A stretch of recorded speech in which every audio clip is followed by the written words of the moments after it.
Very warm welcome to Yogiram podcast. Today we have very special guest, Reshma Khanji. Reshma Khanji is a remarkable cancer survivor and a beacon in the world of broadcasting. With a illustrious 36 years career, she served as an assistant director of programming at Akashvani Jaipur. Reshma ji has trained over 200 RGs for AIR and private FM channels, showcasing her expertise in planning and supervising programs for women, children, and youth. Her acclaimed documentary on Kala Vida dancer Padma Shri Gulabo earned her the Asian Broadcasting Certificate of Appreciation. Reshmaji's dedication to community serves through radio programming has been recognized with numerous awards, including the Pride of Pink City Award, Women Narrator Award, and Urja Award. Her life journey and professional achievements make her an inspiring guest on our podcast. Very warm welcome, Reshma ma'am, आपका बहुत बहुत स्वागत है Yogiram podcast में. It's such a pleasure to have been connected with you, and I would love to share my journey with all the viewers. I'm moving to the first question. Please share what inspired you to pursue a career into broadcasting. When I was a small child, and All India Radio, Akashvani was the only medium of entertainment and information. I remember how my father used to, play all the radio programs, particularly the news, the classical music, and the film songs. Programs based on film songs, Aapki Farmaish and all these programs. तो तब से ही हम सब चारों बच्चों को इतना शौक हो गया रेडियो का कि एक रेडियो सेट होता था और हम चार उसके आसपास होते थे. और सुबह हमारे पापा के कब्जे में होता था because he was a regular listener of Akashvani news. तो रेडियो सुनने का शौक तो तब से ही पनप गया और रेडियो वालों की तरह बोलने का शौक भी तब से ही जाग गया. और कभी ख्वाबों में भी नहीं सोचा था कि जिस ऑल इंडिया रेडियो के प्रोग्राम्स को हम इतना पसंद करते हैं और जिस तरह से वहाँ के प्रोग्राम्स नाटक सुन के कॉमेंट्री सुन के हम ओवरवेल्म्ड हो जाते हैं, एक दिन हम भी उस स्थान पर आएंगे. तो बस अचानक एक दिन अखबार में एडवर्टाइजमेंट निकला, ट्रांसमिशन एग्जीक्यूटिव की पोस्ट थी, एसएससी का एग्जाम था. फादर ने बोला देना है एग्जाम आकाशवाणी का. बस नाम सुनते ही हम तो एकदम कूद गए और हमने पहले अटेम्प्ट में ही वो एग्जाम पास कर लिया. फिर बहुत अच्छा सा एक इंटरव्यू हुआ और हम आकाशवाणी में आ गए. अब आकाशवाणी तो सरस्वती की मंदिर जैसा है और मैं मात्र 22 साल की रही जब मैंने आकाशवाणी ज्वाइन किया और अब लगभग मेरा 37 साल का सफर आकाशवाणी में मैं तय कर चुकी हूँ, जिसमें से 34 साल आकाशवाणी जयपुर और 4 साल आकाशवाणी सवाई माधोपुर. तो आप सोच सकते हैं कि अब एक लंबा अनुभव, एक लंबा प्यार, एक लंबी फहरिस्त उन कलाकारों की जिनको मैं जान पाई, जिनसे मैं कुछ सीख पाई. तो एक कंप्लीट पर्सनैलिटी आकाशवाणी ने हमारी बनाई. Great, ma'am. Ma'am, moving further and in the same context, what challenges did you face in your journey and how did you overcome? देखिए, जब आप बिल्कुल कॉलेज से निकलते हैं, बीएससी, आपने पोस्ट ग्रेजुएशन भी पूरा नहीं किया और आप नौकरी में आ जाते हैं, तो एक अल्हड़पन, एक कैजुअल एटीट्यूड है ना.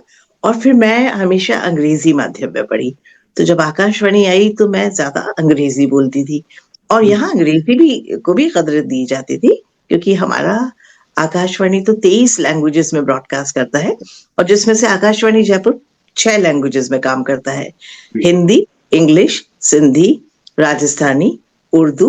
तो आप समझ सकते हैं कि कितना गुलदस्ता है सब भाषाओं का. तो लेकिन हिंदी आपकी सबसे अच्छी होनी चाहिए. तो मेरा हिंदी का पक्ष काफी कमजोर था. ऐसा नहीं है कि स्पोकन हिंदी में परेशानी थी लिखित हिंदी में, मात्राओं की बहुत गलती. तो प्रोनाउंसिएशन में भी कहीं कहीं जैसे प्रसारण होता है तो प्रसारण सामान्य रहा तो मुझे याद है मैंने सामान्य लिख दिया. तो हमारे जो एक सीनियर प्रोग्राम एग्जीक्यूटिव थे उन्होंने स के आगे एक बड़ा डंडा खींचा, सामान्य. तो वो जो डंडा था वो ऐसा पड़ा मस्तिष्क पर कि हिंदी को बहुत सुधारना है. तो बहुत अच्छी अपनी हिंदी की, उर्दू को भी बेटर किया. उर्दू का माहौल था घर में बोलने का, तो इन 3 लैंग्वेजेस में इंग्लिश, हिंदी और उर्दू में अपने आप को और बेटर किया. और चैलेंजेस में तो ये है कि देखिए जब आप एक वर्किंग प्लेस पर होते हैं, प्रोफेशनलिज्म आप में धीरे धीरे आता है, अचानक नहीं आ जाता है. आप कुछ धक्के खाते हो, कोई कहीं आपकी हंसी होती है ना. तो कहीं आपको लगता है कि आप अभी भी बहुत कमजोर हैं, आपने जितना पढ़ना चाहिए उतना पढ़ा नहीं है. और जब आप प्रोग्राम प्रेज़ेंट कर रहे हैं तो आपके पास शब्दों की कमी आ रही है, आपके पास नर्वसनेस है, कॉन्फिडेंस लेवल भी आपका कभी-कभी डगमगा रहा है। तो ये सब डेवलप किया हमने समय के साथ-साथ और आज योगेश गर्व से कह सकती हूँ कि आप कहीं भी खड़ा कर दीजिए, किसी भी मंच पर खड़ा कर दीजिए, बोलने से अब हम घबराते नहीं। Great, आपसे great. बात करने में भी हम घबरा नहीं रहे। जी। You are the inspiration to many people, and you have, nurtured their career in the same domain. So, ma'am, it is an honor to have you. Ma'am, moving to the next question, and yeah, my personal what I was looking to ask this thing: how has your experience as a cancer survivor influence your work? क्या क्या उस time में कठिनाइयां आई, कैसे आपने उनको overcome किया, क्या वो पूरा प्रोसेस था? एंड यस, इस टाइम में वेरी ऑनेस्ट, अपने खुद को भी अपने को मोटिवेट रखना, इंस्पायर रखना। Yes, families are always there, साथ में सब रहते ही हैं, बट खुद भी एक to transform into an inspiration to others, वो एक जर्नी सही में कठिन होती है। तो मैम, इसके बारे में मैम प्लीज मैम डिटेल में बताइए मैम। जी, ज़रूर। देखिए, आकाशवाणी की नौकरी चल रही थी, प्रेज़ेंटेशंस का सिलसिला चल रहा था।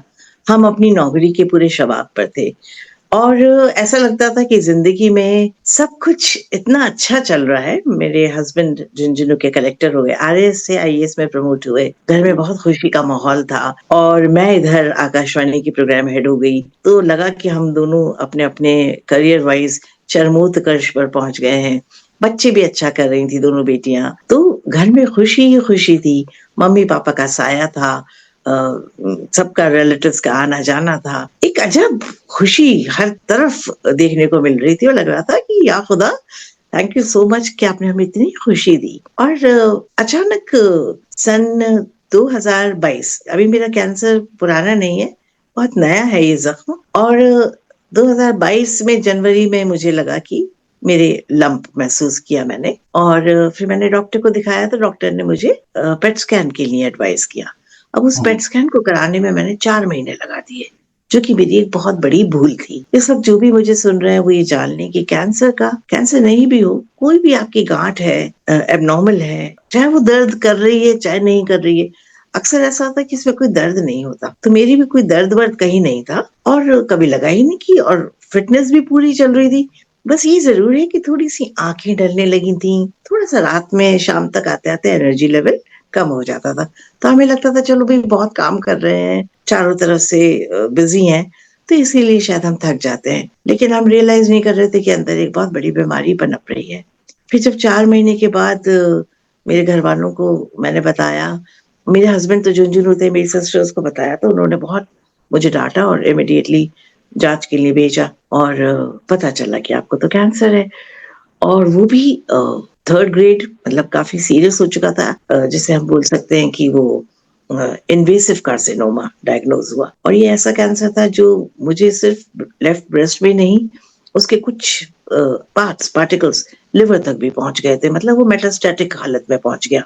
और डॉक्टर्स ने मुझे बहुत डाँटा इस बात के लिए कि आप पढ़ी-लिखी हैं, और मैं कहा डॉक्टर साहब समय ही नहीं मिला। तो डॉक्टर ने कहा समय तो निकालना पड़ता है अपने लिए। मैंने बोला डॉक्टर साहब मेरे मम्मी-पापा भी बहुत बीमार हैं, तो मैं उनकी खिदमत में भी लगी रही। तो बोले रेशमा जी अब आप सब भूल जाइए, आप अपने लिए तो जिए, अगर आप जिएँगी तो सब जिएँगे, और आपने ही अपना ख़्याल नहीं रखा तो कैसे आप एक्सपेक्ट कर रही हैं कि आप के आस-पास सब खुश रहेंगे। तो आप सबसे पहले अपने आप को ठीक कीजिए, भूल जाइए परिवार, भूल जाइए मम्मी-पापा, अपने ऊपर फ़ोकस कीजिए। और बस फिर मेरे हस्बैंड का भी फॉर्च्यूनेटली उन्होंने ट्रांसफ़र लिया वापस जयपुर और फिर मेरा इलाज शुरू हुआ। अब उसी इलाज के दौरान पहले ये था कि सर्जरी होगी, लेकिन चूँकि मामला थोड़ा सीरियस हो गया था, तो फिर कीमोथेरेपी पहले हुई। और मुझे याद है कि मेरी पहली थेरेपी हुई और उसी दौरान मेरी मम्मी आईसीयू में चल रही थी।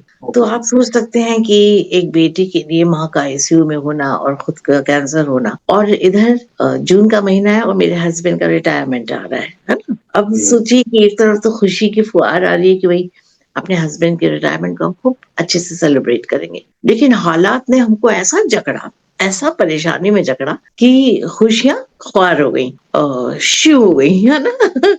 और जिस जगह भी देखते वहीं गम दिखता। अब छोटी-सी बात है, हमारे पास 2 पेट्स थे, दोनों का जोड़ा था, बहुत प्यारे। तो 29 जून को तो वो एक उनमें से एक को गाड़ी ने हिट किया तो वो चला गया। अब वो क्या परिवार के सदस्य ही हो जाते हैं। Right, इधर right. पापा, हाँ, इधर पापा मम्मी की तबीयत से पापा घर में बीमार हो गए सीरियस। पापा को बोला हॉस्पिटल ले जाए, बोले नहीं कहीं नहीं ले जाओ, तुम लोग तुम्हारी माँ को संभालो। घर में सब परिवार में इकट्ठे हो गए, मेरी सिस्टर्स आ गई, मेरे ब्रदर इन लॉ आ गए, मेरी बेटियां तो थी, हस्बैंड तो थे ही। इन सब में सबसे ज्यादा हस्बैंड, पूरा फोकस घर के कोऑर्डिनेशन का, मेरी जांच का, मेरी पड़ताल का, मेरे खाने पीने का सारा फोकस मेरे हस्बैंड के ऊपर।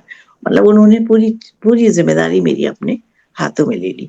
मुझे क्या खाना है, क्या नहीं खाना है, कैसे खाना है, कब उठना है, कैसे उठना है, मतलब सब कुछ वो ही रेगुलेट करते थे। बहुत बढ़िया। और मेरी सिस्टर्स मेरे मॉरल सपोर्ट के लिए, और आपको तो पता है घर में 4 काम होते हैं, तो मम्मी को वो लोग संभालती थी। अब इधर मम्मी सीरियस होती गई, तो पहले तो हमारे टिमी गए और फिर हमारी माँ भी 5 जुलाई को चली गई, 5 जुलाई 22। और इधर कैंसर शुरू हुआ 11 जून से। परेशानियों का ऐसा चक्र चला कि फिर मम्मी गई, फिर अपने आप को किसी तरह संभाला, पापा ने भी संभाला। अब इधर मेरी कीमोस चल रही है, इधर मेरे फादर मेरे बहुत बड़े मॉरल सपोर्ट। तो क्या हस्बैंड तो पूरे दिन काम में लगे रहते थे, बेटियों को मैनेज करना, ट्यूशन पे ले जाना छोड़ना, जो भी काम घर में होते हैं। तो पापा और मेरी बहुत अच्छी जुगलबंदी थी। तो पापा हमारे बहुत पॉजिटिव एटीट्यूड के थे, तो हम दोनों ऐसे बात करते थे। पापा कहते थे ए लड़की तो ठीक तो हो जाएगी। मैंने कहा हाँ पापा क्यों नहीं। अब इधर जैसे जैसे कीमो जा रही थी ना योगेश, तो हमारे बाल जा रहे थे, है ना? Right, right. और आप, मेरी एक फ्रेंड हुआ करती थी चित्रा पुरोहित हमारी आकाशवाणी में, वो भी कैंसर पेशेंट थी। अनफॉर्चुनेटली वो नहीं रही, लेकिन तब वो ठीक थी और वो कैंसर फाइट कर चुकी थी। तो उन्होंने मुझे समझा दिया था कि रेशमा जी आपकी हालत ऐसी हो जाएगी कि जब आप कांच में अपने आप को देखोगे तो आपको डर लगेगा, मतलब इतनी शक्ल आपकी खराब हो जाएगी। और ऐसा होता है, कीमो से आपके बाल चले जाते हैं, आपका वजन एकदम कम होने लगता है, और जाहिर सी बात है खून पानी नहीं बनेगा तो आपका कॉम्प्लेक्शन भी ढल जाता है। तो ऐसी बहुत सी बातें हुई। अब एक महिला के लिए वो जो उसने अपने आप को बहुत स्मार्ट देखा है, अपने आप को बहुत टिप टॉप रखा है, बहुत फैशनेबल जो महिला रही हो, और आईने का दामन सदा थामे रखा है, अब उसको अपने आप को आईने में देखकर डर भी लग रहा है। तो ये एक बहुत बड़ी त्रासदी है जो हर महिलाओं के साथ होती है। और बेचारी, देखिए मेरे तो छोटे बाल थे, तो मेरे बाल जाने में मुझे इतना दिक्कत नहीं हो रही थी, और मुझे मेरी फ्रेंड ने साइकोलॉजिकली प्रिपेयर कर रखा था कि मेरा रंग रूप सब जाएगा। लेकिन जिन जिन महिलाओं के लंबे लंबे बाल होते हैं, अचानक वो नहाए और आपकी चोटी आपके हाथ में आ जाए, ये बहुत बड़ा त्रासदी होता है महिला के लिए। Yes. आप कितनी केयर करते हो अपने हेयर के लिए, है ना? कहने को ये होता है आ जाएंगे वापस सब हो जाए, लेकिन उस टाइम के लिए वो एक बहुत बड़ा जॉल्ट होता है ना? ये मैं सब ब्रेस्ट कैंसर पेशेंट्स की बात कर रही हूँ, और उनमें भी महिलाओं की बात कर रही हूँ। Right. तो कहने का मतलब ये है कि फिर ट्रीटमेंट, कीमोथेरेपी पहली हुई तो लगा रही है तो बहुत सामान्य है, हम तो झेल लेंगे। सेकेंड हुई थोड़ा प्रॉब्लम शुरू हुई, थर्ड में, और फोर्थ तक जाते जाते तो योगेश ऐसा लगा कि जान ही निकल रही है बस। ना आपका खाने का मन कर रहा है, ना आपका लेटने बैठने का मन कर रहा है, ना आपको किसी से बात करना है। इधर आपने खाया, इधर आपको उल्टी है 10, मतलब बहुत प्रॉब्लम कहने का मतलब है। फिर ऐसा हो जाता है कि घर में दूसरों का खाना बना, तो जैसे प्रेग्नेंट लेडीज को नौशा हो जाता है, ऐसे ही हमको हो गया। बहुत बहुत परेशानियां झेली। तो खैर कीमो खत्म हुई, फिर साहब एक दौर खत्म हुआ। अब इस दौर में कीमो खत्म होने के बाद पापा ने भी मुझे रिस्पाइट, पापा ने कहा चल बेटा तेरी कीमो खत्म हुई। मगर कीमो में उन्होंने अपनी बेटी को कुम्हलाते हुए देखा, और अक्सर वो ये पूछते कि तू बच तो जाएगी ना, तेरा कैंसर किस स्टेज पर है, मुझे से तुम कुछ छिपा तो नहीं रही। तो फिर मैंने मेरे पापा को वो रिपोर्ट दिखाई जिसमें मेरी कीमो के बाद बताया गया कि भाई ट्यूमर ऑलमोस्ट गायब हो गया है, और अब सर्जरी से मैटर ठीक हो जाएगा। सर्जरी भी हो गई, सर्जरी की रिपोर्ट भी पापा ने देखी, बहुत खुश हो गए। लेकिन हम दोनों बात करते तो पापा मुझसे साफ साफ बोलते कि बेटा तूने जिंदगी भर पूरी फैमिली को सपोर्ट किया है। मतलब हमारे भाई भी थे, वो 2015 में चले गए, लेकिन शुरू से मैं छोटी थी लेकिन जिम्मेदारी बहुत लेती थी, और अपने घर में एक बेटा जैसी ही थी, तो बहुत मम्मी पापा का सपोर्ट। और फिर जब शादी हुई तो आप यकीन नहीं करेंगे योगेश कि मेरे ससुराल वाले भी मुझ पर ही लुक फॉरवर्ड करते थे। अगर डॉक्टर के जाना है तो वो मेरे साथ ही जाते थे, है ना? कहीं भी जाना है, कोई जांचें करानी है, सबका काम हॉस्पिटल का मैं ही करवाती थी। कभी कल्पना नहीं की थी कि जो महिला सब अपने घर वालों को हॉस्पिटल लेकर जा रही है बिल्कुल चुस्त दुरुस्त, एक दिन वो ही इस शिकंजे में आ जाएगी। तो इस बात का सबको बहुत शौक लगा, मेरे मिलने जुलने वालों को, मेरी फ्रेंड्स को, तमाम रिश्तेदारों को। ये लगा कि भाई ये तो इतनी चुलबुली, इतनी अच्छी। अच्छा ऐसा भी होता है ना योगेश के लोग, कोई बीमारी आती तो लोग कहते हैं उसके तो कर्म ही अच्छे नहीं थे, है ना? Ah, तो yes, yes, that is also there. है ना, तो इसको ये बीमारी लग गई। तो मैं भी अपना इंट्रोस्पेक्शन करती कि भाई मैंने अपनी जिंदगी में कहा क्या भूल की, किसको किसका दिल दुखा दिया, तो मुझे ये आज खुदा ये सजा दे रहे हैं। लेकिन फिर मुझे लगा कि ये सजा नहीं है, ये आजमाइश है ना। गॉड आपकी आजमाइश कर रहे हैं कि आपको इतनी खुशियां दी, आप थोड़ा गम भी देखिए, इसको भी पीकर देखिए और सोचिए कि जो गमगीन है उनका उनका गम आपसे कितना ज्यादा है। और जब मैं हॉस्पिटल जाती थी तो मुझे इतने पेशेंट्स जब देखती थी तो मुझे लगता था मेरा गम तो उनसे बहुत कम है, मेरा गम उनके आगे बहुत कम है ना। और ये फाइट चल रही है और इसी में मेरा हस्बैंड का रिटायरमेंट हो गया जिसमें कोई सेलिब्रेशन नहीं हो पाया। बहुत अफसोस हुआ। वो साफा पहन के घर आए, काफी लोगों ने छोड़ने आए, मेरे फादर ने उनको बहुत खुशी से वेलकम किया, छोटा सा प्यारा सा हमारा फोटो सेशन हुआ। लेकिन जो एक धूम जिस हस्बैंड ने चौथ का बरवाड़ा से अपना 10th पास करके यूनिवर्सिटी से गोल्ड मेडल लेके अपना RS और IAS का मकाम बनाया, तो उनका हम बहुत अच्छा फेयरवेल करना चाहते थे, वो नहीं हो पाया रिटायरमेंट। खैर एनीवे जिंदगी में सब कुछ मिलता नहीं है।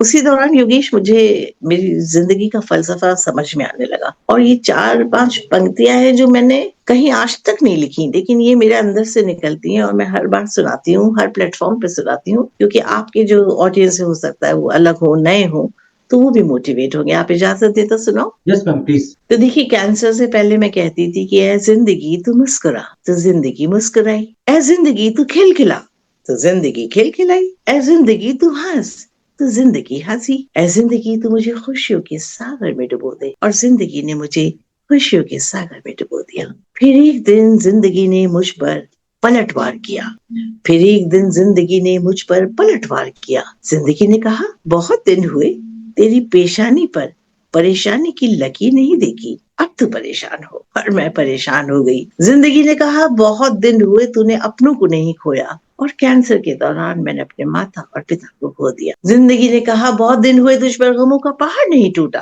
अब तू टूट।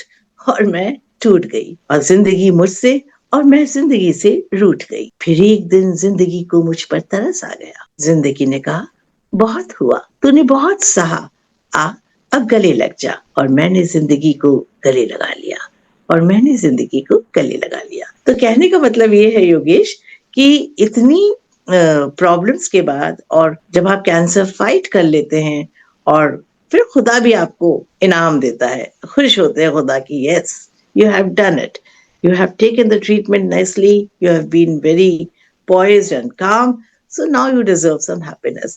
और यकीनन फिर जब मैं ठीक होने लगी, रेडिएशंस हुए, फिर टारगेटेड थेरेपी हुई, लगभग 13 महीने का मेरा ट्रीटमेंट चला। लेकिन मैं सबको जो सुन रहे हैं मुझे कहना चाहती हूँ, ब्रेस्ट कैंसर पेशेंट्स को खासकर, कि अगर समय पर आपका ट्रीटमेंट होता है तो इसमें डरने की कोई बात नहीं है। 13 महीने में ये जो आपका टेस्टिंग पीरियड है, तो जो पीड़ा आप उस वक्त सहते हो, वो पीड़ा आपके लिए इम्पोर्टेंट है ये बताने के लिए कि इससे भी ज्यादा पीड़ा आपके आसपास के बहुत से लोग भोगते हैं। तो अगर आपने उस काल को निकाल दिया, उस परेशानी के काल को निकाल दिया, तो निश्चित रूप से जब आप ठीक होंगे तो आपको लगेगा yes you are a fighter and you have done it and you have come out of it. फिर मैं भाई 4-5 बाल रह गए थे तो मेरे हस्बैंड ने मेरा उस्तरा पहनवा दिया, तो मैं एकदम टोटल गंजू मंजू हो गई। But I used to look nice. उसमें भी मैं अच्छे अच्छे इयररिंग्स पहनती, बहुत अच्छे कपड़े लिबास पहनती। और फिर 22 जनवरी को पापा गए और 27 जनवरी को मेरे हस्बैंड ने कहा अब आप ज्वाइन कर लो आकाशवाणी, क्योंकि वो एक ऐसी जगह है जहां तुम्हारा सब स्ट्रेस चला जाएगा और तुम काम में लगोगी, क्रिएटिव होगी, तो तुम ये गम को भूलती जाओगी।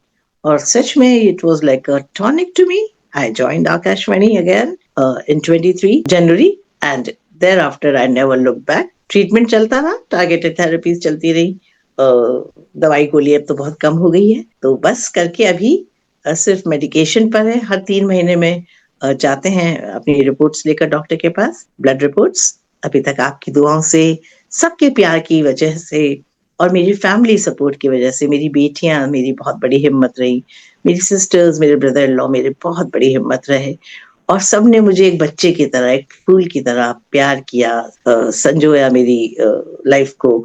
और उन सब का रिजल्ट है, उस फैमिली सपोर्ट का रिजल्ट है, कुछ अपनी बहादुरी का रिजल्ट है कि आज हम आपके सामने बैठे हैं और आपको इंटरव्यू दे पा रहे हैं और कोशिश कर रहे हैं कि उन लाखों लोगों तक वो बात जाए जो हमारी लब पर अटक जाती है कि भाई डरिए मत। कैंसर नाम ही ऐसा है कि इंसान सबसे पहले तो सुनकर डर जाता है, डिमोटिवेट हो जाता है। कैंसर में 2 चीज़ें आपको परेशान करती हैं। मरीज़ का इलाज तो है ना? डिज़ीज़ तो है ही बहुत अभी भी सुनकर हमारा किसी भी फैमिली में अगर कैंसर पेशेंट का सुन के ही पूरे माहौल बदल जाता है। तो 2 बातें हमें याद रखनी होंगी कि अगर कैंसर भी है तो मान लीजिए कोई बात नहीं आपको वायरल हुआ है। मतलब आजकल तो कैंसर भी वायरल जैसा ही हो रहा है, तो इसका इलाज है। दूसरी बात कि मरीज़ तो अपनी हिम्मत रखता है, उसको शायद खुदा ही ताकत देता है ये सब बेयर करने की। लेकिन जो आस-पास जो लोग हैं, जो उसको हेल्प कर रहे हैं, उनका बहुत डीमोटिवेशन होता है, वो बहुत टूट जाते हैं। 2 वजह से टूट जाते हैं। अगर जैसे हम हैं, तो हम तो सरकारी मुलाज़िम हैं, हमको तो रीइंबर्समेंट हो जाता है। कैंसर में फाइनेंशियली आप बहुत डाउन जाते हो अगर आपके पास किसी तरह की योजना या किसी तरह की मेडिकल हेल्प नहीं है, कोई आपने इन्वेस्टमेंट नहीं किया हुआ है, तो कैंसर का इलाज बहुत भारी पड़ता है। तो जो सुन रहे हैं, वो अपने लिए प्लीज़ अपनी हेल्थ पॉलिसीज़ पर बहुत ध्यान दें। कुछ ऐसा लेके रखें कि अचानक आपके ऊपर कोई गाज गिरे तो आपके पास 5 से 10 लाख रुपया हो, जिससे कि आप इनिशियल कैंसर को जीत लेंगे तो फिर तो धीरे-धीरे कैंसर चला ही जाएगा। डॉक्टर्स आजकल कोशिश करते हैं कि जितना कम में भी आपको ठीक कर दें, है ना? अलग-अलग प्रोटोकॉल्स होते हैं कीमो के। तो कहने का मतलब है सबसे ज़्यादा ध्यान तो सब लोग इस बात का रखें कि कम से कम उनके पास 5 से 10 लाख रुपए हो जब कैंसर डायग्नोज़ हो तो इमीडिएट जाँचें वगैरह करवा के ट्रीटमेंट शुरू हो सके और इसके लिए वो हेल्थ पॉलिसी ज़रूर लेके रखें, नहीं तो वो डेवास्टेट हो जाएँगे। जिन फैमिलीज़ में फाइनेंशियल लोचा आता है, वो कैंसर से नहीं, वो टेंशन से मर जाता है पेशेंट भी और जिसके अटेंडेंट्स होते हैं, वो भी खून के घुट पीते हैं या गम के घुट पीते हैं कि वो अपने क्योंकि हर कीमो का इतना महँगा इलाज है कैंसर का, तो आपका घर टूटता है, आपका पैसा टूटता है और आपका मन तो टूटता ही है। तो एक तो ये बात ख़्याल ज़रूर रखें। दूसरा भरोसा रखें मैं तो सिर्फ़ अपनी क्लेम कर सकती हूँ, ब्रेस्ट कैंसर के तो बेस्ट इलाज हैं और चूँकि मैं बहुत सेमिनार्स में जाती हूँ और बहुत डॉक्टर से बात करती हूँ, तो मैं यकीनन कह सकती हूँ कि ये एक ऐसा कैंसर है जो आपकी ज़िंदगी नहीं लेगा। थोड़ी-सी परेशानी है, पड़ाव आता है ऐसा, तो बस इस रह-गुज़र से गुज़र जाइए थोड़ा स्ट्रॉन्ग होकर, है ना? तो फिर ये दौर भी निकल जाएगा। और वाक़ई में इसके बाद जो आपको ज़िंदगी की कीमत पता चलती है ना योगेश, जो ज़िंदगी है, जिसको आपने बिल्कुल फॉर ग्रांटेड ले रखा था, अरे चल रही है, क्या दिक्कत है? मदद किया किसी का किया तो किया, बुरा किया तो किया न। इसके बाद मुझे लगा कि नहीं अब हमको अपने आप को बहुत इम्प्रूव करना है। ज़िंदगी के हर पल को जीना है लेकिन अपने लिए भी नहीं, दूसरों के लिए भी जीना है। तो अब ऐसे करके कुछ बैलेंस बिठा रहे हैं लाइफ़ में। ज़िंदगी से बहुत मोहब्बत हो गई है और मुझे लगता है कि ज़िंदगी की अहमियत अब मुझे ज़्यादा समझ में आ गई।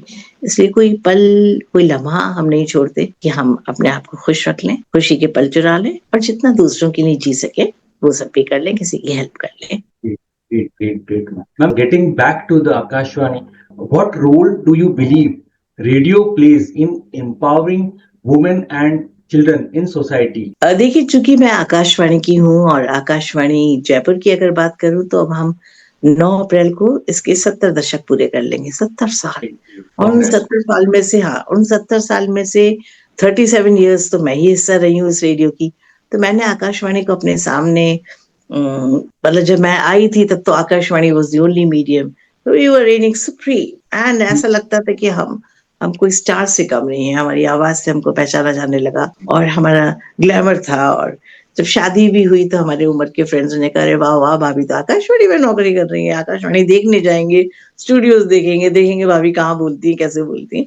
तो इस तरह का क्रेज़ बहुत था, मेरी फ्रेंड्स भी मुझसे मिलने आती हैं कि भई रेशमा है आकाशवाणी में, चलो मिलने चलते हैं। तो एक बहुत अच्छा फ़ील हुआ और आवाज़ सुनकर अजमेर में मेरी आवाज़ सुनकर हमारा पेट था गब्बर वो मम्मी कुकिंग करती थी, मेरा प्रोग्राम सुनती थी और वो गब्बर इधर से उधर भागता था खुशी में कि हमारी तो रेशमा बोल रही है। मतलब कहने का मतलब है जानवर तक पे भी इम्पैक्ट होता है आपकी आवाज़ का और खुशी का।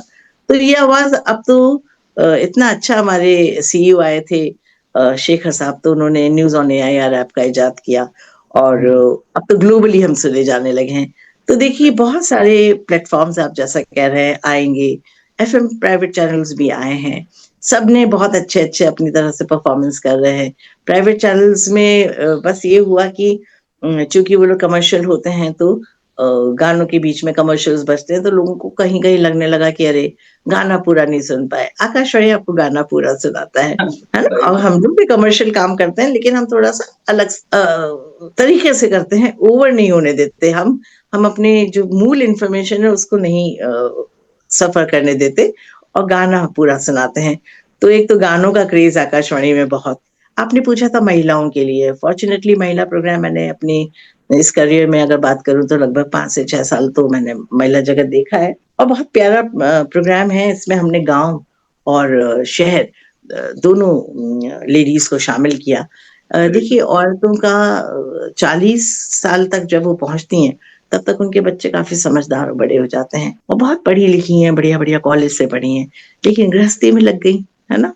तो उन्होंने रियलाइज़ ही नहीं किया कि कोई जॉब पकड़ ले या कुछ कर ले। 40 के बाद वो इतनी टैलेंटेड लेडीज़ जो अच्छा लिख रही हैं, अच्छा कह रही हैं, अच्छा कहानियाँ बुन रही हैं, उनको कोई प्लेटफ़ॉर्म कैसे मिले? तो ऐसे फ़ॉर्च्यूनेटली जब मैंने महिला जगत किया, तो मैंने बहुत सी लेडीज़ को आकाशवाणी के माध्यम से मंच दिया कि वो अपनी कहानी कहें, अपनी कविताएँ कहें और सबकी एक ही कहानी थी कि हमने 40-42 साल तक तो परवाह ही नहीं की हमने अपनी फ़ैमिली को देखने में और अब हम कहीं जाते हैं तो सब जगह दरवाज़े बंद है, क्योंकि आपकी एज तो 40 से ऊपर हो गई है तो फिर कोई नौकरी की तो चांस ही नहीं है, जबकि अभी भी उनके अंदर बहुत टैलेंट है, अभी भी वो पूरा टाइम दे सकती हैं, लेकिन बहुत देर हो चुकी होती है। तो आकाशवाणी एक ऐसा माध्यम है, जो ना केवल महिलाओं को अपनी सक्सेस स्टोरी सुनाने का मौका देता है, जो भी उन्होंने अचीव किया लाइफ में, ऐसी सक्सेस स्टोरीज़ हम ब्रॉडकास्ट करते हैं, जो और महिलाओं को भी मोटिवेट करती हैं। हमारा सेगमेंट था अनन्या, जिसमें हम सारी उन सेलिब्रिटी लेडीज़ से बात करते थे, जो बहुत ऊँचे मकाम तक पहुँच गई हैं। चाहे वो भूमि देवी हों, चाहे वो अपनी माइनॉरिटी कमीशन की चेयरमैन रही हों, वुमेन कमीशन की चेयरमैन रही हों, महिला आयोग की।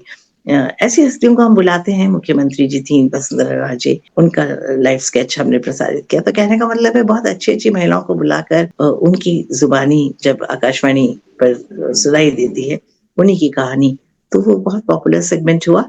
उसके अलावा हम गाँव-गाँव, ढाणी-ढाणी जाके महिलाओं से बात करते हैं, उनकी वास्तविक स्थितियों को पहचानते हैं और वो आजकल जैसे अपने मोदी जी का ज़ोर है स्किल डेवलपमेंट पे, तो जो महिलाएँ कुछ कौशल का काम कर रही हैं, कुछ अच्छा काम कर रही हैं, उनके भी इंटरव्यूज़ प्रसारित करते हैं। तो empowerment of women because women's programme is broadcast every day from all India radio, from Akashvani. तो आप समझ सकते हैं कि इसकी अहमियत तो सबने हमेशा से समझी है और हमेशा समझेंगे। तो हम लोग पहले से ही प्लानिंग भी करते हैं कि किस तरह के लोगों को हम बुलाएँ, जिनकी कहानियाँ सक्सेस स्टोरीज़ और लेडीज़ को भी मोटिवेट करें। इसके अलावा बच्चों का हम बहुत ख़्याल रखते हैं कि नन्हे-मुन्ने बच्चे अगर आज आकाशवाणी का प्रांगण देख लेते हैं, आज वो माइक को फ़ेस करना सीख लेते हैं, तो वो निश्चित रूप से कल बहुत अच्छे प्रभावी स्पीकर्स बनेंगे। तो क्योंकि उनकी दोस्ती करवा दी हमने माइक्रोफ़ोन से, जिसका फ़ियर आपको बहुत एज तक बहुत लोगों को रहता है, क्योंकि माइक पे बोलना, माइक को फ़ेस करना, तो हमने ऐसे बच्चों को माइक दे दिया, तो ओपन माइक जब उन्हें मिला, तो बच्चों ने अपने हुनर को बयाँ किया, कुछ बजाया, कुछ गाया, कुछ बोला, तो एक अभिव्यक्ति का माध्यम रेडियो ने बच्चों को दिया।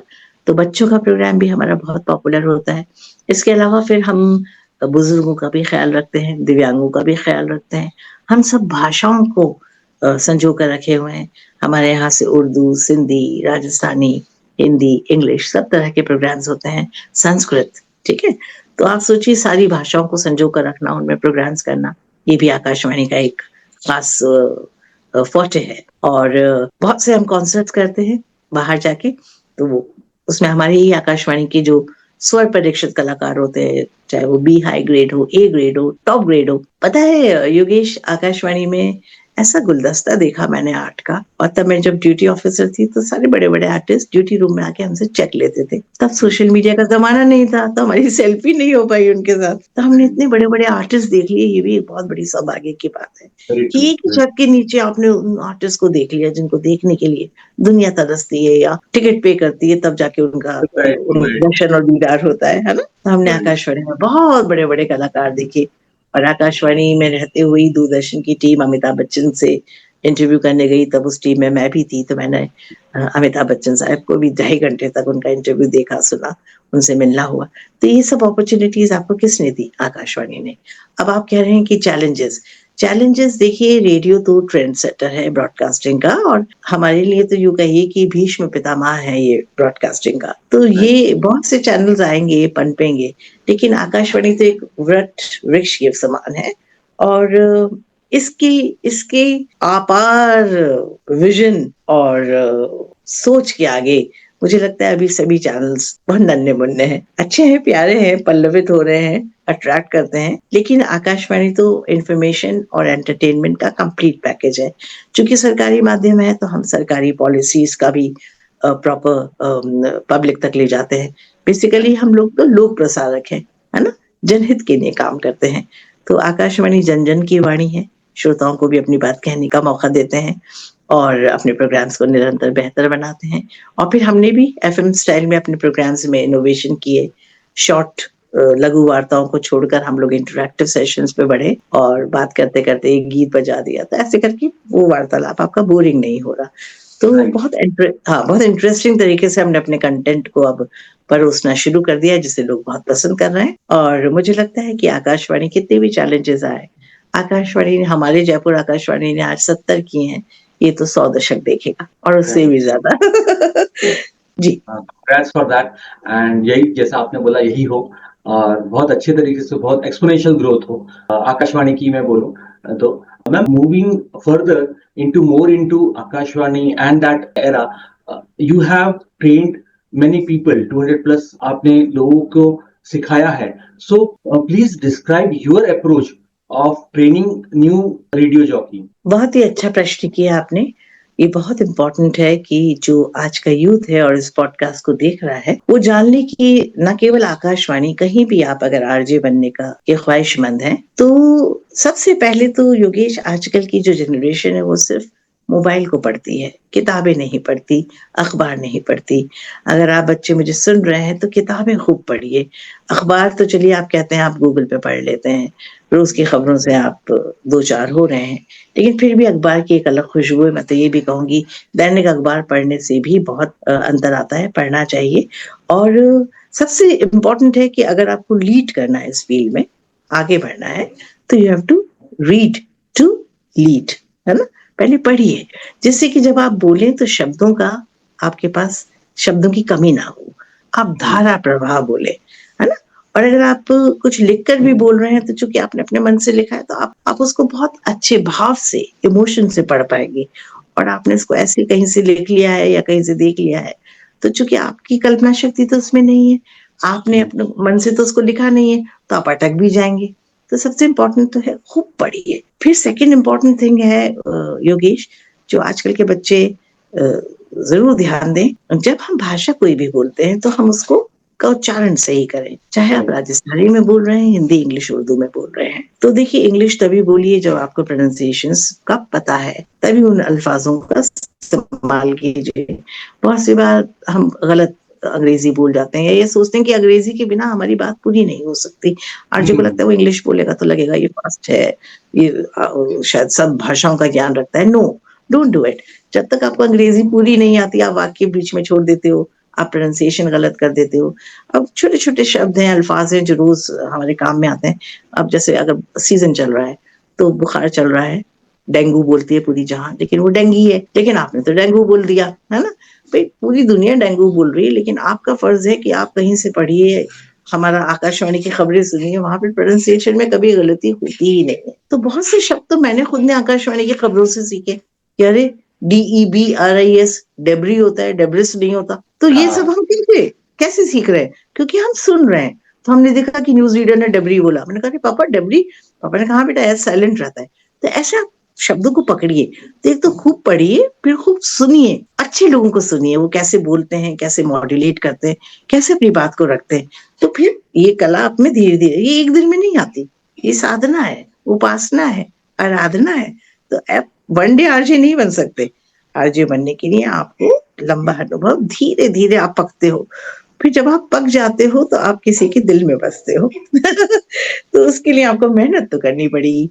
तो मैं सभी उन यंगस्टर्स से कहूँगी जो आरजेइंग में अपना भविष्य ढूँढ रहे हैं, खूब पढ़िए, खूब अच्छा बोलिए। और उनके लिए भी योगेश, मैं एक संस्था में जाती थी आरजेस को ट्रेन करने, तो उनके लिए भी मैंने एक शेर लिखा था कि जैसे मैं हूँ, मैं बचपन से जो भी अच्छा बोलता था उसको ऑब्जर्व करती थी कि वो कैसे बोलता है, कहाँ थमता है, कहाँ अपनी बात उठाता है। तो कहने का मतलब है मैं मिमिक्री आर्टिस्ट भी थी, मैं जल्दी से मिमिक कर लेती थी। आज जो आपका और मेरा वार्तालाप हो रहा है, इसमें बहुत से लोगों की आवाज, उनका उतार चढ़ाव, उनके बोलने का तरीका शामिल हो गया है। मेरा अपना इसमें कुछ नहीं है, ये मैंने सब एक्वायर किया है।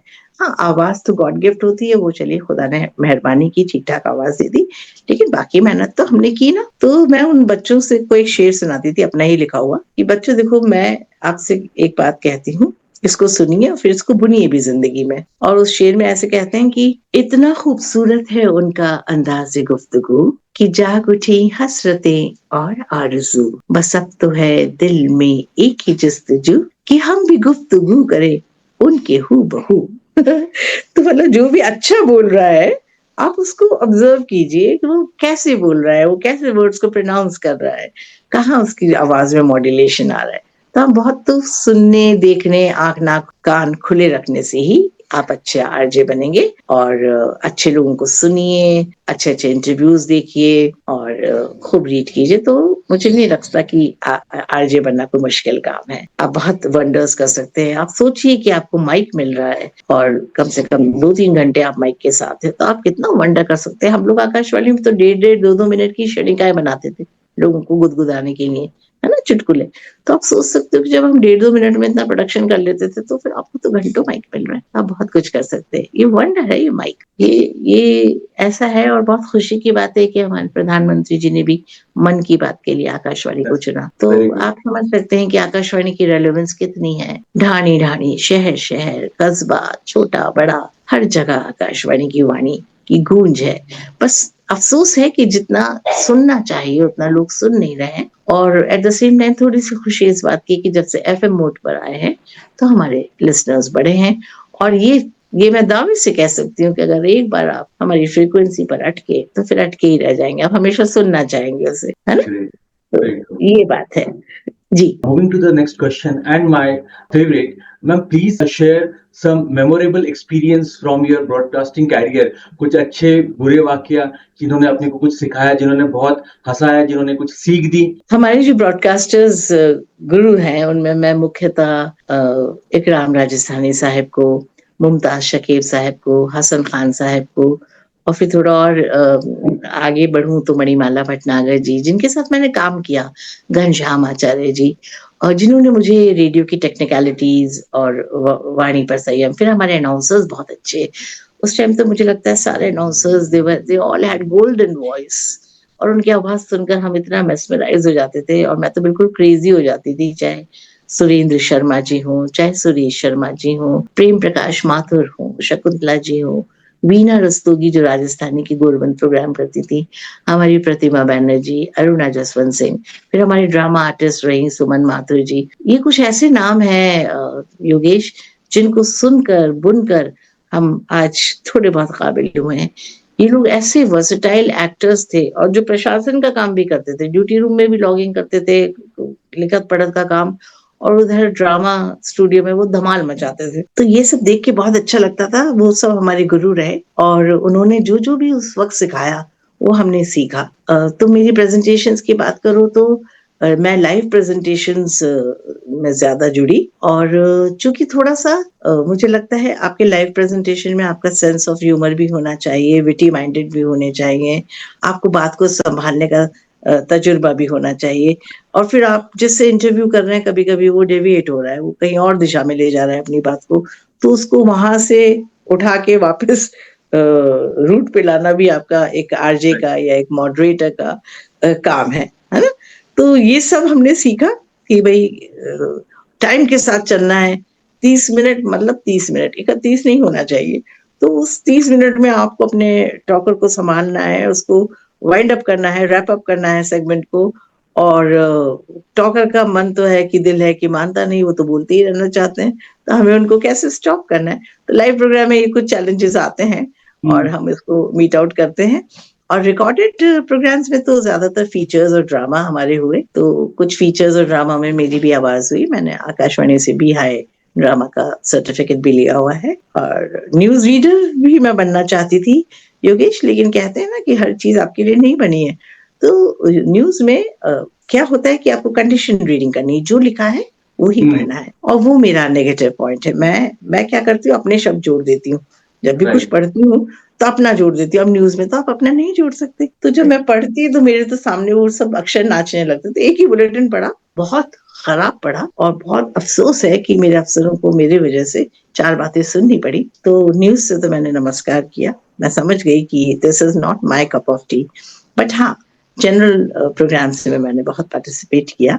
युवाणी किया, महिला जगत में भी पार्टिसिपेट किया, ड्रामा किया, फीचर किया, और लाइव प्रोग्राम्स तो बहुत किए जिसमें हम सौभाग्यशाली रहे कि हम बड़े बड़े लोगों का इंटरव्यू ले पाए, चाहे वो हमारे पद्म विभूषण पंडित मोहन जी, विश्व मोहन भट्ट जी हों, चाहे फिर हमारी सीएम हो वसुंधरा राजे जी, चाहे हमारे अन्य आईएएस ऑफिसर्स, क्योंकि हम एक प्रोग्राम पब्लिक डीलिंग का भी करते थे जिसमें हम आईएएस ऑफिसर्स को बुलाते थे, उनके महकमे से रिलेटेड क्वेश्चंस पब्लिक पूछती थी और वो सॉर्ट आउट करते थे। इलेक्शन में हम लोग बहुत अच्छा काम करते हैं। हमारा पूरा 8-10 घंटे का ब्रॉडकास्ट जाता है जिसमें हम मोटिवेट करते हैं वोटर्स को पोलिंग बूथ पे जाके वोट करने के लिए। तो वो बहुत निराले और प्यारे प्रोग्रामिंग है आकाशवाणी में। हमारे डायरेक्टर्स ने हमको बहुत कुछ सिखाया, बहुत बढ़िया निर्देशक, मतलब वो ऐसे डायरेक्टर्स थे जो खुद अपने आप में परिपूर्ण ब्रॉडकास्टर्स भी हैं, अच्छे लेखक भी हैं और अच्छे एडमिनिस्ट्रेटर्स भी हैं। तो बहुत सौभाग्यशाली रही कि इन 37 सालों में सब कुछ बेस्ट मिला। बस कहते हैं ना कि जो उसको सीखना है उसको उसको उसमें ये होना चाहिए कि वो कितना उनसे ले सकता है ना। तो हमने कोशिश तो की कि हम उनका सबका बेस्ट अपने अंदर आत्मसात कर लें। तो आज हमें लगता है कि हम कहीं ठीक ठाक मकाम पर हैं। I owe them so much, and इस प्लेटफॉर्म से मैं उन सभी ब्रॉडकास्टर्स को सलाम करना चाहूंगी। Moving to the next question, please tell us about the documentary you produced, Padma Shri Gulabu. Women's day के लिए हमको सबको फरमान मिला एशियन ब्रॉडकास्टिंग कॉर्पोरेशन से, आकाशवाणी से डायरेक्टरेट से लेटर आया कि आप लोग सब एक डॉक्यूमेंट्री बनाइए हर स्टेशन, कैपिटल स्टेशन, और वो एंट्री आपकी फिर फर्दर भेजी जाएगी।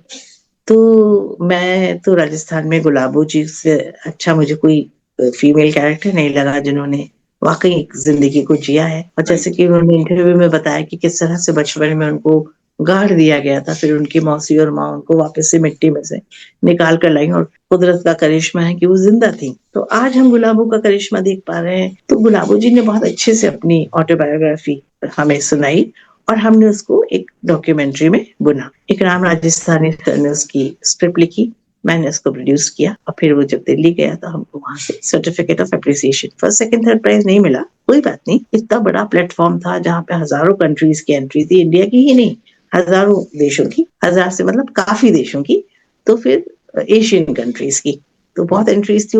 इतनी बड़ी एंट्रीज में भी आपको इतना मिल जाना मेरे लिए वो बहुत गर्व का मोमेंट था। मुझे खुशी होती है कि मैंने आकाशवाणी के लिए एक ऐसा काम किया जिसमें मुझे लेटर ऑफ अप्रिसिएशन मिला। Ma'am, moving to the tough question, how do you handle criticism, challenges, and how do you stay motivated to continue serving community through radio and your life? Very good question. See सबसे पहले important है कि आप क्या हो। आपने जवान थे तो आपने बहुत लड़ाइयाँ कर ली, है ना, आपने बहुत वो सभी किया, लेकिन अल्टीमेटली ये सब करते करते मैंने योगेश रियलाइज किया कि नुकसान तो आप ही का हुआ। आपने कुछ अच्छे दोस्त खो दिए, आपने कुछ अच्छे बच्चे जो और आगे बढ़ सकते थे उन्हें डांट कर वहीं रोक दिया, है ना। तो कुछ गलतियां हुई, फिर रियलाइज किया कि हमें बहुत पॉइज्ड रहना है, बहुत कंपोज्ड रहना है, और बहुत कूल रह के काम करवाना भी है और करना भी है। अगर आप ब्रॉडकास्टिंग की दुनिया में आ रहे हैं तो आपके लिए बहुत बहुत इम्पोर्टेंट है कि आप काम एंड कूल रहें, और पर्टिकुलरली कोई आरजे एयर पे जा रहा है उससे पहले उसका मूड बहुत अच्छा रखे, क्योंकि मैं जो चाहती थी मेरे साथ हो, अगर मुझे किसी अफसर ने डांट दिया जाने से पहले तो मेरा मूड खराब हो जाता था, प्रोग्राम बिगड़ जाता था। और अगर किसी ने ऑल द बेस्ट कह दिया, आशीर्वाद रख दिया, तो फिर हम प्रोग्राम बहुत अच्छे से कर पाते थे। तो कहने का मतलब ये है योगेश जी कि आपको खुद भी कूल और पॉइज्ड रहना है अगर ब्रॉडकास्टिंग की दुनिया में रहना है, और निरंतर लर्नर रहना है। सीखने की उम्र हमेशा बनी रहनी चाहिए, सीखने की जिज्विशा हमेशा बनी रहनी चाहिए अगर आप एक अच्छा ब्रॉडकास्टर बनना चाहते हैं। तो इस तरह रेडियो जर्नी आपकी बहुत सफल रहेगी, या इनफैक्ट कोई भी जर्नी। आजकल गुस्सा कम करें तो बेहतर है ना। बहुत से काम आपके बनते बनते काम बिगड़ जाते हैं अगर हम गुस्सा कर लेते हैं। तो थोड़ा सा कंपोज्ड, पॉइज्ड, कूल रहकर we can make a life and a work easy. Ma'am, moving to professional question, what future projects are you excited about in your career? अभी मैम कौन से फ्यूचर प्रोजेक्ट्स आपके आने वाले हैं, क्या क्या है मैम, उसके बारे में हम थोड़ा सा लिस्ट बताइए मैम प्लीज। देखिए, आकाशवाणी तो एक ऐसी जगह है जहाँ पे हम सपने निरंतर बुनते हैं। हमारा सपना होता है हम ऐसा प्रोग्राम कर लें, आज हम कुछ ऐसा लिख लें, आज का कम ऐसा कुछ बुलवा लें। अब चूंकि सीनियर हो गए हैं, एडमिनिस्ट्रेटिव जिम्मेदारियां ज्यादा हो गई हैं, तो हम प्रोग्रामों को तो सिर्फ प्लान और शेड्यूल कर रहे हैं और हमारे आरजेस उनको अंजाम दे रहे हैं। तो जो हम प्लान करते हैं, सोचते हैं, वो आरजे को समझाते हैं, they are doing it beautifully. तो हमारे दोनों चैनल्स आकाशवाणी के 101.2 और 100.3 रेडियो पिंक सिटी, दोनों चैनल्स पर आरजेस की मेहनत की वजह से और उनके पीछे हमारा मार्गदर्शन और परिकल्पना, दे डू वंडर्स। तो बहुत अच्छा कार्यक्रम स्ट्रेंथनिंग हो रहा है और अभी और गुंजाइश है सुधार की, जिस पर हम वर्कआउट कर रहे हैं। सपनों का तो मैं तो बचपन से ही मुंगेरी लाल रही हूँ। मुंगेरी लाल के हसीन सपने सुना है आपने? तो बस मैं सपने देखना कभी छोड़ती नहीं हूँ। बहुत सपने हैं। अब जाहिर सी बात है, आपका इतना लंबा करियर चला तो कभी रिटायरमेंट भी आएगा। तो अब कुछ ही महीने शेष हैं, तो मैं चाहती हूँ अपना बेस्ट दूं। ज्यादा जोर इस बात पर है कि जो हमारे पुराने ब्रॉडकास्टर्स हैं, तो 9 अप्रैल आने वाला है, तो उन पुराने ब्रॉडकास्टर्स को हम अपने आकाशवाणी के प्रांगण में बुलाएं, कुछ अच्छे प्रोग्राम, कुछ उनकी यादों को रिकॉर्ड करें, किस तरह का जमाना उन्होंने रेडियो को देखा है। तो वो लोग भी खुश हो जाएंगे और हमारे पास एक खजाना हो जाएगा उनकी आवाज का, उनकी रिकॉर्डिंग्स का, उनकी बातों का, उनकी उन यादों का जो उनकी रेडियो से जुड़ी हैं। तो इस तरह का एक प्रोजेक्ट है, उसको हम अंजाम देंगे 9 अप्रैल को। और बाकी तो रोज नया सवेरा होता है, रोज कुछ नया बीज हमारे अंदर पनपता है और रोज हम उस बीज को पानी देकर, अपने नॉलेज से सींच कर, विजडम से हम उसको एक पौधे की तरह पल्लवित करते हैं। तो कुल मिलाकर ब्रॉडकास्टिंग तो रोज का खेल है, रोज कुछ सीखने का, रोज कुछ सिखाने का और रोज कुछ अच्छा लिसनर्स को परोसने का। तो ये एक्टिविटी तो निरंतर चलती रहेगी। ख्वाब बहुत है योगेश, सपने मैंने बहुत देखे और कुछ खुदा की मेहरबानी है। मुझे लगता है सपने देखने चाहिए। आप 100 सपने देखते हो तो आपके 10 सपने पूरे भी होते हैं। Right. Ma'am, moving to the end of the podcast and important questions. Please share the most proudest moment of your journey. आपकी जो ब्रॉडकास्टिंग कैरियर जर्नी जो है एंड योर लाइफ, अब तक के जो उतार चढ़ाव आए, अप्स एंड डाउन्स आए, तो उसमें एक या दो वो क्षण जिसमें आपको लगा that was the most proudest you felt. देखिए, प्रोफेशनल जर्नी की बात करूं तो हमारा भोपाल में एक वर्कशॉप हुआ जहाँ गुलजार साहिब भी आए और वो बच्चों के ऊपर आधारित था कि बच्चों के लिए किस तरह की प्रोग्रामिंग की जाए कि बच्चे रेडियो से जुड़े। तो हमसे सबसे सुझाव लिए गए, तो मैंने वहां पर, और सुझाव हमें देने भी थे और फिर उनको अपने अपने स्टेशन पर जाकर क्रियान्वित भी करना था। तो मैंने जब अपना पेपर पढ़ा तो मैंने कहा कि हम फिल्म स्टार असरानी जी को बुलाएंगे, जिन्होंने एक बच्चे की हैसियत से आकाशवाणी जयपुर में एंट्री ली और वो एक चौंच कैरेक्टर का किरदार अदा किया करते थे, जिसका बहुत प्रसिद्ध हुआ और बहुत पसंद किया गया और असरानी जी इसको बहुत अच्छे से करते थे। और वही असरानी जी फिर आगे जाके फिल्मों में इतना नाम उन्होंने कमाया। तो हम उनको बुलाएंगे जिससे वो बच्चों को बताएंगे कि उनके लिए आकाशवाणी कैसे एक लॉन्चिंग पैड था और कैसे फिर आगे की जिंदगी उनकी आकाशवाणी की वजह से आसान हुई। उन्होंने वहां पर क्या क्या सीखा, कैसे अपने उच्चारण दोष को दूर किया, और एक्टिंग का जो स्किल था वो तो उनके अंदर गॉड गिफ्ट था, तो कैसे उसको एनहांस किया। तो आप यकीन नहीं करेंगे कि हमने किसी तरह, उस जमाने में जब ना तो गूगल था, ना विकिपीडिया था, ना उस जमाने में हमने कैसे, तो असरानी जी चूंकि जयपुर के ही हैं, उनके भाई से कांटेक्ट करके फिर किसी ने कहा कि असरानी जी अपनी वाइफ की हाँ के बिना किसी प्रोग्राम में नहीं जाते, तो हमने असरानी जी की वाइफ को कांटेक्ट किया, शायद उनका नाम मंजू जी होना चाहिए। तो मंजू जी से मैंने गुजारिश की, मैम। बोली नहीं मैडम, वो नहीं जाएंगे, नहीं आएंगे। मैंने कहा मैम, आकाशवाणी तो उनकी कर्मस्थली रही है, आप रिक्वेस्ट कीजिए। तो बहुत अच्छी थी वो, उन्होंने फिर मुझे असरानी जी से कनेक्ट कराया और असरानी जी यूनिसेफ के साथ मिलकर हमने किया। ठीक है, तो यूनिसेफ ने उनके रहने की सब सुविधा उसको देखा और हमने उनके प्रोग्राम को मैंने ही उसको प्लान किया और मेरे डायरेक्टर ने इसके लिए मुझे शाबाशी भी दी। ये बहुत सफल प्रोग्राम हुआ और उसमें हमारा था कि कौन बनेगा प्रश्न सम्राट। बच्चों ने असरानी जी से प्रश्न पूछे, बच्चों ने पंडित विश्व मोहन भट्ट जी से प्रश्न पूछे। तो मुझे अभी तक याद है कि एक बच्चे ने पंडित विश्व मोहन भट्ट जी से पूछा कि सर, जब आप ये बजाते हैं अपना गिटार, तो आपके पड़ोसी आपसे लड़ते नहीं है? जब आप रियाज करते हैं। ऐसे बहुत प्यारे प्यारे प्रश्न बच्चों ने असरानी जी से कहा कि आप अपने अंग्रेजों के जमाने के जेलर वाला डायलॉग बोल के हमको सुनाइए, तो उन्होंने सुनाया। तो बहुत अच्छा इंटरेक्शन बच्चों का उन सब फेमस लोगों के साथ।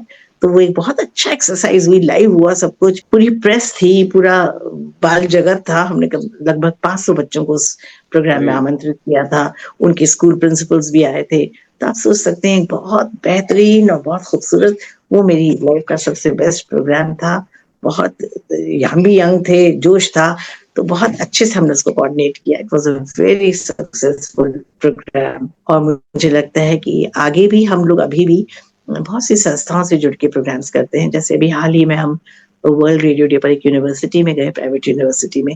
आज की जनरेशन को हमने रेडियो समझाया कि आप में अगर कला है तो आप आरजे बन सकते हैं, आप गायक बन सकते हैं। आकाशवाणी के पास इतना मंच है, वो आपको स्वर परीक्षा करके इन सब में आगे बढ़ने का मौका देता है। आज भी योगेश, आकाशवाणी से जो संगीत कलाकार पास हुए हैं वो खूब जग में नाम कर रहे हैं, और आकाशवाणी का कलाकार होना एक बहुत सम्मान की बात होती है। इसलिए यूथ इस बात को रियलाइज कर रहा है कि वो रेडियो से स्वर परीक्षा पास करेंगे तो उनको आगे का मंच आसान होगा, सुलभ होगा। Great, ma'am. Ma'am, moving to the last question and most important too, ma'am, please share a message to Yogi Ram listener, to the people who are watching this video about the awareness, cancer awareness की मैं जब बात करूं, मैं उनके लिए क्या आपके जो टिप्स हैं या क्या मैसेज आप देना चाहती हैं? एंड नेक्स्ट, जो ब्रॉडकास्टिंग में जो रेडियो के माध्यम से जुड़ना चाहते हैं मैम, उनके लिए भी। जी, चलते चलते योगी राम पॉडकास्ट से मैं ये मैसेज सभी दर्शकों को देना चाहूंगी, व्यूअर्स को, कि पहले तो बात करें कि लाइफ बेड ऑफ रोजेस कभी होती नहीं है। Life is not a cake walk either. कोई भी ऐसा नहीं है जिसकी जिंदगी में संघर्ष नहीं आता। आप ये सब परिवार से परिवार सब जानते हैं हम कि कभी हमारी खुशियों का जो प्याला है वो भरा होता है, तो कभी खत्म भी होता है। तो कोई बात नहीं, संघर्ष आता है। अगर कैंसर आपके पास आता है तो अब इतने अच्छे इलाज हैं योगेश, इतनी बढ़िया मेडिकल साइंस ने इम्प्रूवमेंट कर ली है। अब तो कैंसर के वैक्सीन भी आने वाले हैं, तो डरना नहीं है, मुकाबला करना है। और जो बात हम कह रहे हैं फाइनेंशियली अपना थोड़ा सा रखिए कि कभी आपके ऊपर health, no not only cancer, any other health hazard अगर आपके ऊपर आती है ये समस्या, मुसीबत, तो आपके पास पैसा होना चाहिए कि आप अच्छा इलाज करवा पाए। एक तो इस बात का बहुत ख्याल रखिए। बहुत इजी है ये कहना कि अरे ये खाइए आप हेल्दी रहेंगे, ऐसा कुछ नहीं है। आजकल सब कुछ हेल्दी होते हुए भी किसी को कब क्या हो जाता है, अब कुछ भी निश्चिंत नहीं है। तो इसलिए दोस्तों, अपने स्वास्थ्य को बनाए रखिए, कैंसर से बिल्कुल मत डरिए। मुझे तो इस बात का यकीन सा हो गया है कि अगर कैंसर अगर अर्ली डायग्नोसिस हो जाता है, टाइम पर डायग्नोस हो जाता है, हाँ, मेरी तरह केयरलेस ना रहिएगा। समय पर कोई भी चीज, आप कोई गांठ या कुछ महसूस करें, फौरन डॉक्टर से संपर्क करें, इसको ईजी ना लें, क्योंकि हो सकता है कि ये मामला सिर्फ कीमो तक ही रहता, सर्जरी तक ना जाता, है ना, रेडिएशन तक नहीं जाता। तो इतना ना बढ़ाइए किसी भी समस्या को, समय पर डॉक्टर को देखिए, ये बहुत बहुत इम्पोर्टेंट है। मैंने जो भूल की वो आप ना कीजिएगा। और रहा सवाल जिंदगी का फलसफा, तो जिंदगी तो देखिए गम और खुशी दो नायाब धड़कने हैं, और जब खुशी है तो उसे भी खूब एंजॉय कीजिए, और जब गम है तो उसे मुसीबत की तरह नहीं लीजिए। समझ लीजिए कि अब आपके इस गम को झेलने के बाद आने वाला कल बहुत सुनहरा खुशियों से भर रहा है। तो ये मेरी जिंदगी का फलसफा है। All the viewers, always, it's very easy to say stay healthy, but to remain healthy you have to make an effort. You have to keep your mental status very healthy. Physical status से ज्यादा योगेश अब important है कि हम अपना मानसिकता को, अपने मेंटल हेल्थ के ऊपर ज्यादा ध्यान दें। और जो स्ट्रेस की दुनिया है, डी स्ट्रेस करने की कोशिश कीजिए। जैसे मैं बहुत बुरी गायिका हूँ लेकिन गाना भी गाती हूँ, गिटार भी बजाने की कोशिश करती हूँ। मतलब मैं सोचती हूँ कि मैं किस तरह से अपनी खुशियां बांटूं। खूब पार्टीज में जाती हूँ, खूब सजती हूँ, संवरती हूँ, और कोशिश करती हूँ कि मेरे ऊपर एज और हेल्थ हावी ना हो. So be full of life, that is very important. And joy of giving, दूसरों को भी खुशियां दीजिए. अंग्रेजी में कहावत भी है Yogesh, happiness is like a kiss, it is only felt when you give it to someone else. है ना? तो चुंबन आप दूसरे को देते हैं तो मजा आता है, खुद को कितना दे लीजिए आपको आनंद नहीं आएगा. तो कुल मिलाकर खुशियां भी दीजिए जिससे आप खुद खुश रहें. यही मेरा जिंदगी का मोटो है. Great ma'am, great ma'am. Ma'am really thank you. आपने टाइम निकाला और आपने अपनी लाइफ जर्नी शेयर करी एंड आपने technicalities for becoming an RJ और आपकी जो यात्रा थी, आपकी जो तपस्या थी, उसके बारे में आपने बहुत सारी चीजें बताई. अच्छे moments, how you have recover from the as a cancer survivor आप हैं. सो बहुत सारी चीजें दर्शकों को सीखने को मिली, सुनने को मिली. And yes, it is an inspiration for many people. And आपका ऐसा ही काम आगे भी हम लोगों को देखने को मिले, बहुत सारे प्रोग्राम देखने को मिले. एंड जैसा आपने बताया 9 अप्रैल को जो है वो भी आपका जो टेलीकास्ट रहेगा, जो आपका प्रोग्राम रहेगा, वो भी बहुत अच्छे से हो और आगे ऐसे ही प्रोग्राम्स आते रहे. Ma'am really thank you from Yogiram team, Yogiram viewers. आपने इतना अच्छा टाइम दिया एंड आपने बहुत सारी चीजें, बहुत सारी अच्छी चीजें बताई हैं आपने. Thank you so much Yogiram podcast. आपने मुझे मौका दिया अपनी बात इतने लोगों तक पहुंचाने का. एंड इंडीड योगेश, आप बहुत अच्छा काम कर रहे हैं. Many more success to you. Thank you so much for connecting with me. Thank you ma'am.